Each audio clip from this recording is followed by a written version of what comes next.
Yo, what is going on, YouTube? Welcome back to another video with Strix, and we're gonna finally be getting back into everything. So today is gonna be part one. We're gonna cover 3 shows of my impressions of the anime season, the spring season. I actually just got back into it with the spring season. I wanted to watch 3 episodes to make sure I was actually watching the episodes before I started putting out any content. I don't want to make an episode or 2 and then kind of walk away from it. I wanted to hopefully create something that's sustainable.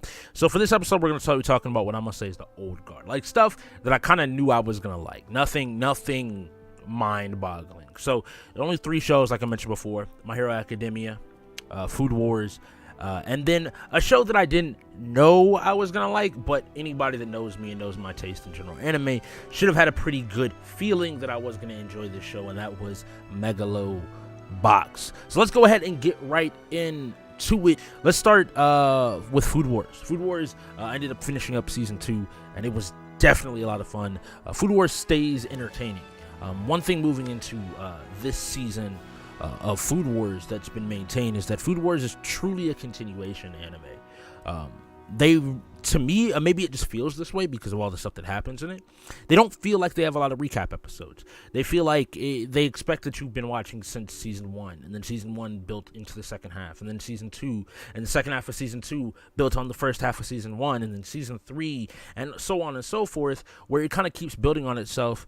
And occasionally, maybe in a moment of battle, maybe in a Shokugeki, you might see them harken back to some moments, but they don't do kind of these hard recap episodes, it feels, as often. Or maybe it's just the way they stagger the seasons across the years. But it's definitely still a lot of fun to watch. I'm still enjoying it.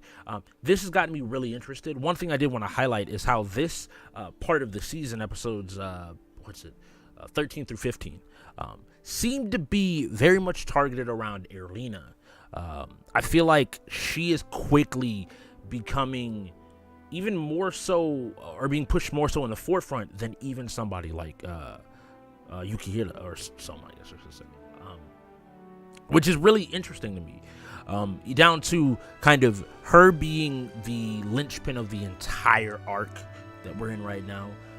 The people, both for and against her, seem to all acknowledge how strong and how important she is, how vital she has been in the first few episodes of truly either giving context for why things are, or where she's taking her stance, or even defining her own stance. All this happened very quickly within those first few episodes, and I feel in the first 3 episodes of this season, and I feel like that's really dope.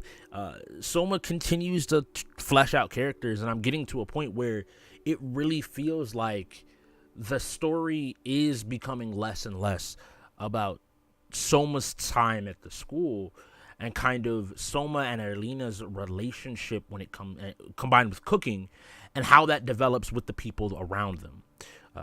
Ultimately, how those two interact seems to be far closer, especially with the revelation that came at the end of the last part of the season, with Soma's dad being related closely to the Nakiri family, right? Very closely to the Nakiri family. But that's Food Wars. I had a lot of fun with it. I'm still planning on watching it, so you'll probably get some content on it. I'm still doing my best to resist the temptation to read the manga on this one. Man, it's really getting good, and I kind of want to see what's coming, especially with a way that they found to do an exam arc. So we had the kind of already the exam arc in Soma and the tournament arc, and they're finding a way to still make it interesting, even though it's pretty much a repetition of that formula. But I'm definitely happy with what we've gotten so far for the season. I want to see how it develops, especially with the bombshell that dropped at the end of episode 15. A singular question that had kind of been on my mind that they posed in the show ended up feeding in to that reveal, and it made it so much more worth it. And I want to see how this one played out, how this developed, especially with the conversation that's been going on in the show about ideals and styles and why people do what they do. Even though I think of the characters, he's very much, it makes sense that he would be one of the people to switch.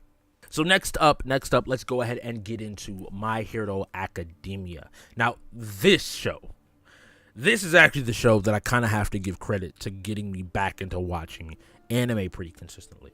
A lot of people had known that I had taken a break from it, and I hadn't even finished season 2, so I was like, going into season 3, I had an idea. Then let me know what you think of it, where I would go back and watch the best moments of a show if it had like a previous season. Well, I had to finish the season, right? And in doing that, I finished up Boku no Hero Academia, and man, those moments are good. It takes right now what would be a high point of my love of comics and anime, and it creates that perfect blend. The main character is the exact type of main character I liked. We had this conversation, I believe, when ReZero was running and it was running in its first season, that I am far more of a Midoriya type of a main character, even though it's far more, a lot of people say generic, less realistic. How they are approached is very differently. I like that type of storytelling and that him being the center of it, more so than I like somebody like Subaru. But ultimately, My Hero Academia it's been dope. It's been fun. It's been amazing. What I feel is really good, talking about how kind of Soma was repeating its tournament-ish arc or exam arc. This is similar.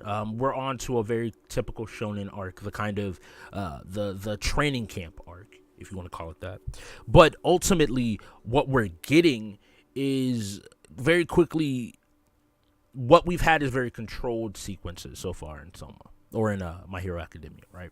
So, for example, you had the classroom setting, and you had the school, and we got a taste of it at the very beginning of out in the real world with heroes doing the hero thing.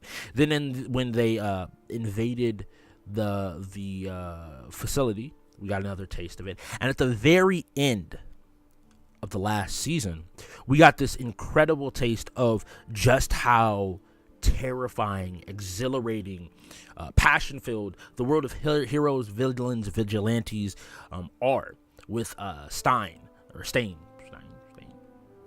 Sorry if I forgot.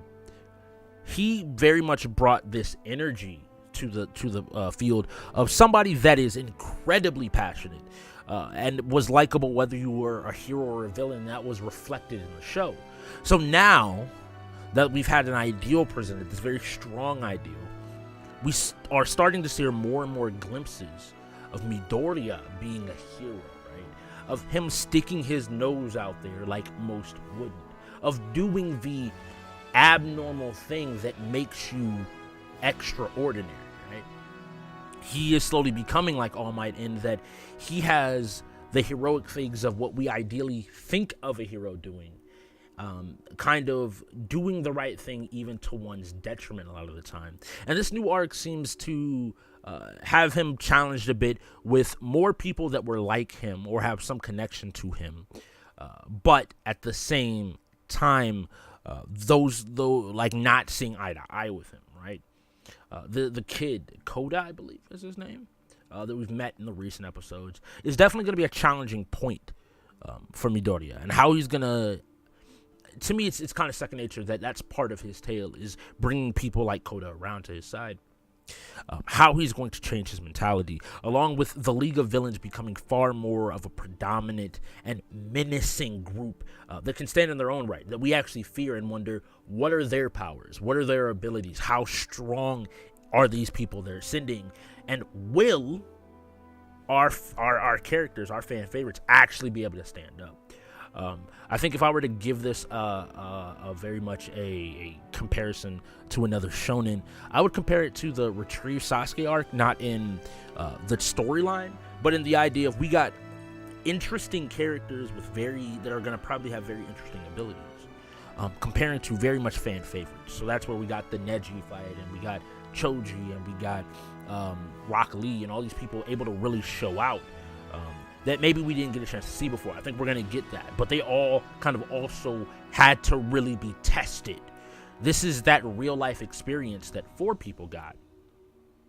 That 4 of them seem to have, or the lack of hesitation that 4 of them seem to have. Bakugo, Todoroki, oh my god, I forgot his name. Oh my god. I'm going to say Todo. Ilya, probably fucked that up again. And Midoriya have all kind of had some experience with real life villains in a real field situation.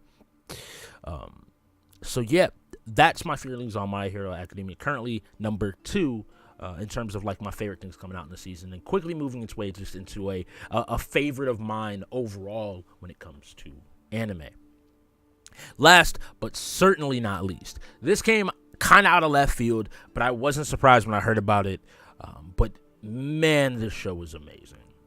Megalobox. So in honor of the 50th anniversary of Bushido no Joe, which if you've never watched, go ahead and check that out. This show does all of the right things to pay homage to comparisons down to little just funny things that if you've seen it, you hear it, are great, to scene and the structure of scenes, to the actual style of the show. Everything about it is it screams this old school flair but cleaned up, right? It's the classic brought forward, and it's been feeling really good to watch. The music has been phenomenal, and that's my phone going off. I do apologize for that. It has been phenomenal. The music has been phenomenal and has been definitely one of my high points, favorite points of the show. The art style is dope. The main character, we'll say Stray Dog, he has that the qualities of a Sendo, right? Of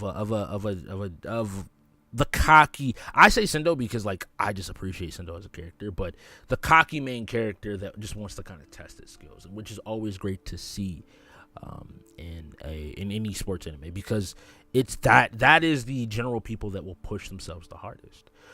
We have a worthy challenger that we've always seen, the champ Yuri. We have an interesting collection of casts that are very quirky characters, people that are slowly won over to the side of Stray Dog, and even like kind of these very dark beginnings. He's not the ideal person to quote unquote be fighting, or to be, I don't want to say fighting, but to be our hero of our story. But you kind of see that it's a rough man with a heart of gold. It has been my favorite show of the season. I kind of expected this.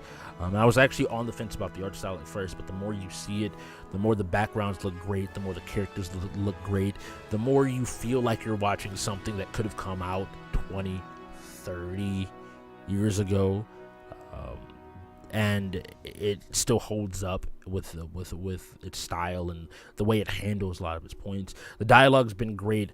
The end of episode 1 has such a good like fight banter, and the way to end the episode off that just left me wanting more, and I completely have fallen in love with Megalobox.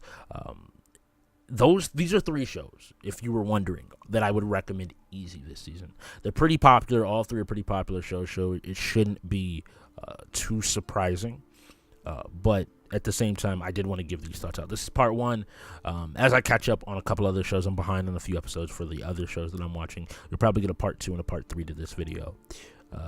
I am going to, as well, social media down below in the description. Comment what shows or how you feel about these shows down below. And I'm also going to be doing a lot more on this channel in terms of just content and generalized content. I'm going to see Infinity War. I am playing more games. We're doing a lot on Twitch, Twitter, posting pretty much daily on Instagram. So follow all those social media links. And I will definitely check y'all out on the next one. But until then, till the next night, I'll see y'all a little bit later. Peace out.